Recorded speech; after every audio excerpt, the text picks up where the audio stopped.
ഞാനിന്ന് ഉണ്ടാക്കുന്നത് നമ്മുടെ തൃശ്ശൂർ സ്റ്റൈലിൽ തേങ്ങാപ്പാൽ പിഴിഞ്ഞ കിളിമീൻ കറിയാണ് കേട്ടോ.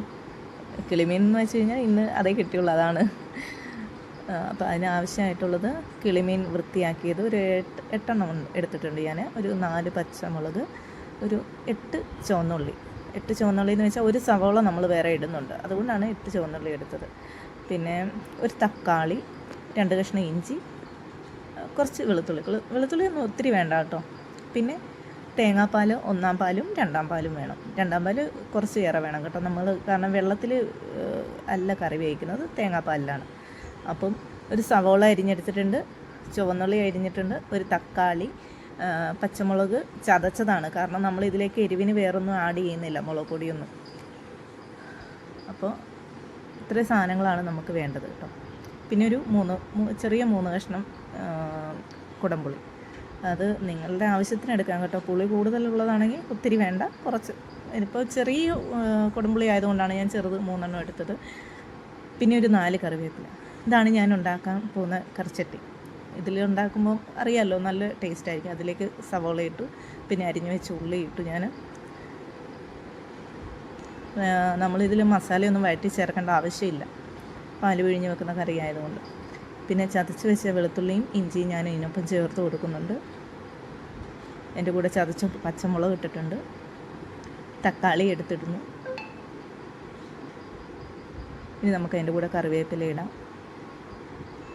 കുറച്ച് ഉപ്പ്, ആവശ്യത്തിന് ഉപ്പ് മതി, ഒത്തിരി വേണ്ട, ആവശ്യത്തിന് ഉപ്പും ചേർത്ത് നമുക്കൊന്ന് മിക്സ് ചെയ്യണം. അതിൻ്റെ കൂടെ മഞ്ഞൾപ്പൊടി ഒരു 1/2 ടീസ്പൂൺ, പിന്നെ ഒരു 1.5 ടീസ്പൂൺ മല്ലിപ്പൊടി. അതിൻ്റെ കൂടെ കളറ് കിട്ടാൻ വേണ്ടി മാത്രം ഒരു 1/2 ടീസ്പൂൺ മുളക് പൊടി. പിന്നെ ഒപ്പം വെളിച്ചെണ്ണയും കൂടി ചേർത്ത് നന്നായിട്ട് മിക്സ് ചെയ്യുന്നുണ്ട്.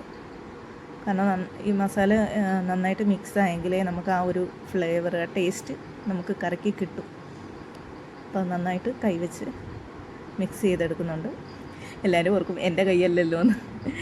ഇന്ന് ഞാൻ വീഡിയോ പിടിക്കുന്നതുകൊണ്ട് ചേട്ടനാണ് ഉണ്ടാക്കുന്നത് കേട്ടോ. ചേട്ടൻ്റെ പ്രിപ്പറേഷനാണ്. ചേട്ടനാണ് എനിക്ക് ഈ റെസിപ്പി പറഞ്ഞു തന്നത്. എനിക്കത് ഭയങ്കര ഇഷ്ടമായി.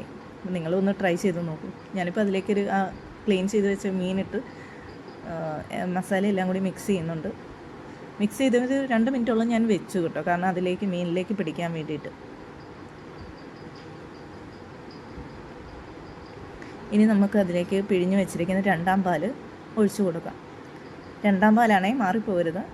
നമുക്ക് 2-ാം പാലിൽ ഒഴിച്ചിട്ട് കൈ വെച്ച് തന്നെ നമുക്കതെല്ലാം കൂടി ഒന്ന് മിക്സ് ചെയ്ത് ചേർത്ത് സ്റ്റൗവിൽ വെച്ച് സ്റ്റൗ ഓൺ ചെയ്യാം. നമുക്കിനി ഒരു 20 മിനിറ്റോളം അടച്ച് വെച്ച് വേവിക്കാം. അടച്ച് വെക്കുമ്പോൾ ഒരു കാര്യം ശ്രദ്ധിക്കണം, നമ്മൾ ഇടയ്ക്ക് ഇളക്കി കൊടുക്കണം ഇതുപോലെ, ഇല്ലെങ്കിൽ എന്താ പറയുക, അടിക്ക് പിടിക്കും. കിളിമീനായതുകൊണ്ട് നമുക്ക് ഒത്തിരി ഇളക്കാനും പറ്റത്തില്ല, കാരണം പൊടിഞ്ഞു പോവും. ഞാൻ അതിനൊപ്പം തന്നെ ആ 2 കഷ്ണം കുടംപുളി ഇട്ട് കൊടുത്തിട്ടുണ്ട് കേട്ടോ. അപ്പം അങ്ങനെ 20 മിനിറ്റ് ആയിട്ടുണ്ട്. നമുക്ക് എന്തായി കറിയെന്ന് നോക്കാം. വാവ്, നല്ല മണമൊക്കെ വരുന്നുണ്ട്. ഇളക്കി നോക്കി നമുക്കിനി ഇതിലേക്ക് 1-ാം പാൽ ചേർത്ത് കൊടുക്കണം. ഒരു കാര്യം ശ്രദ്ധിക്കണം, നമ്മൾ ഫ്ലെയിം കുറച്ച് വെച്ചിട്ട് വേണം 1-ാം പാൽ ഒഴിച്ച് കൊടുക്കാൻ. അത് തിളക്കരുത് അധികം. തിളച്ച് കഴിഞ്ഞാൽ പാൽ പിരിഞ്ഞ് പോകും, അതുകൊണ്ടാണ് കേട്ടോ.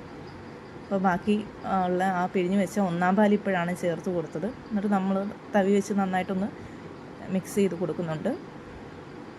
ഇനി അതിലേക്ക് ആവശ്യമായ നമുക്ക് ഉള്ളി താളിക്കാം. കടുക് ചേർക്കില്ല കേട്ടോ. നമ്മൾ ഈ കറിയിൽ കടുക് ചേർക്കാനേ പാടില്ല. പിന്നെ ചേർക്കണമെങ്കിൽ ചേർക്കാം, ഞാൻ ചേർക്കാറില്ല. അപ്പോൾ ഞാൻ ഇത് ഒരു കുറേ വർഷങ്ങളായിട്ടുള്ളൊരു ചീനച്ചട്ടിയാണ്. എൻ്റെ അച്ഛമ്മ ഉപയോഗിച്ചുകൊണ്ടിരുന്ന ചീനച്ചട്ടിയാണ്. അതിലാണ് ഞാനിപ്പോൾ ഉള്ളി കാച്ചുന്നത് കേട്ടോ. ഞാനതിൽ എണ്ണ ചൂടായി വന്നപ്പോഴത്തേനും ഉള്ളി ഇട്ടു, അരിഞ്ഞു വെച്ച് കുറച്ച് ഉള്ളി ഇട്ടു. ഇനി നമുക്ക് ചേർക്കേണ്ടതെന്ന് വെച്ച് കഴിഞ്ഞാൽ കറിവേപ്പിലയാണ്. ഉള്ളി നന്നായിട്ട് മുരിഞ്ഞെടുക്കണം കേട്ടോ. ആ മുരിഞ്ഞ ഉള്ളിയുടെ കൂടെ ഞാൻ കറിവേപ്പിലയും കൂടി ചേർത്ത് കറിയിലേക്ക് ചേർത്തിട്ടുണ്ട്. ഇതാണ് നമ്മുടെ പാല് പിഴിഞ്ഞ മീൻകറി.